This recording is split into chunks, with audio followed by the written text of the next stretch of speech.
Who hasn't heard of Brexit? The UK's decision to leave the European Union has dominated debates here in Parliament, discussions at work, dinners with friends, and much of the media coverage. The Brexit vote has shaken modern politics forever, with the UK set to be the first country to leave the Union. But after more than 40 years of membership, how did we get here?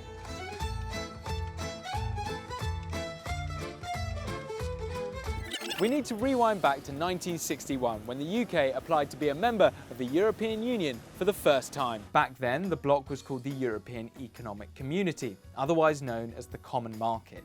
Its aim was to bring about economic integration. But the UK's inclusion in the Common Market faced some opposition from within the group, mainly from the French. President Charles de Gaulle vetoed the UK's application in 1963 and again in 1967. He doubted Britain's commitment to the Union's political objectives and believed its economy wasn't compatible with those of its 6 existing members. The UK's special relationship with the US was also a concern for him, worrying the partnership would get in the way of building a strong Europe. But in 1969, France elected a new president, and the UK succeeded in joining the group in 1973. But just 2 years after joining, the UK held a referendum on whether it should remain in the European Economic Community. Back then, 67% of voters favoured continued membership. In the years that followed, the European Union transformed from a trade arrangement to more of a political alliance, giving Brussels increasing influence over other areas of policy.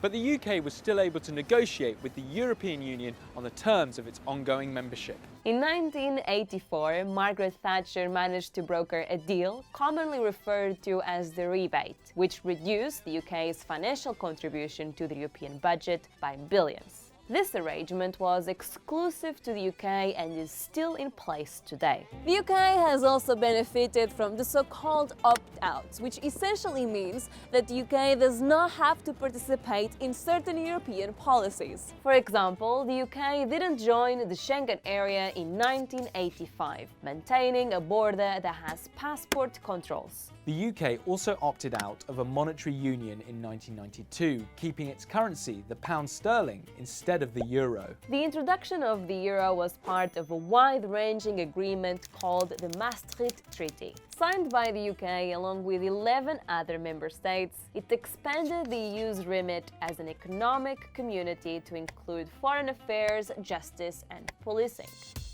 Ultimately, it was the framework for the modern EU, but for Eurosceptics, it was an unacceptable transfer of powers from the UK Parliament to Brussels and threatened further divisions in the Conservative government. However, a long period of economic growth and the pro-European prime ministers maintained enough support for the EU and the single market, meaning that calls for another EU referendum were put on the back burner for nearly 20 years. Nonetheless, there was growing dissatisfaction with the level of bureaucracy in Europe. In 2004, the entry of 10 new countries into the EU also led to more questions in the UK about the country's level of immigration. In the 10 years that followed, the number of EU migrants living in the UK almost doubled. This, along with a fall in household income after the financial crisis in 2008, has been seen by some as contributing to a groundswell of resentment towards European migrants, something that the major political parties were slow to recognize and respond to. As a result, support for the anti-European party UKIP and its leader Nigel Farage started to grow rapidly. By 2014, some surveys suggested that the party had the support of up to 16% of the electorate.